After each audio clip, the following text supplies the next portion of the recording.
وتولى عنهم وقال يا أسفا على يوسف وابيضت عيناه من الحزن فهو كظيم. قالوا تالله تفتأ تذكر يوسف حتى تكون حرضا أو تكون من الهالكين. قال إنما أشكو بثي وحزني إلى الله وأعلم من الله ما لا تعلمون. يا بني يذهبوا فتحسسوا من يوسف وأخيه ولا تيأسوا من روح الله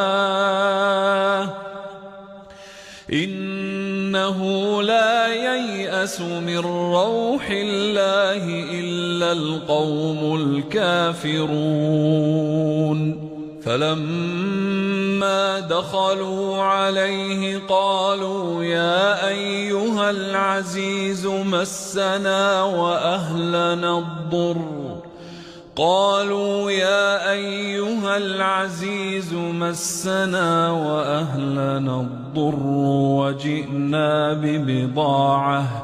وجئنا ببضاعة مزجاة فأوف لنا الكيل وتصدق علينا إن الله يجزي المتصدقين.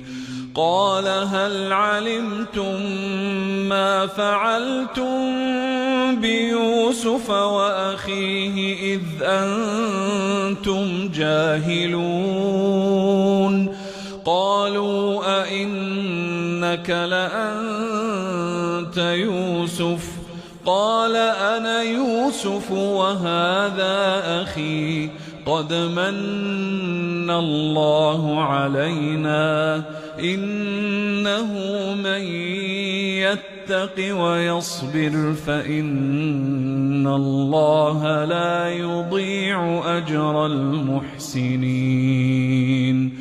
قالوا تالله لقد آثرك الله علينا وإن كنا لخاطئين. قال لا تثريب عليكم اليوم يغفر الله لكم وهو أرحم الراحمين. اذهبوا بقميصي هذا فألقوه على وجه أبي يأت بصيرا وأتوني بأهلكم أجمعين. تلاوات خاشعة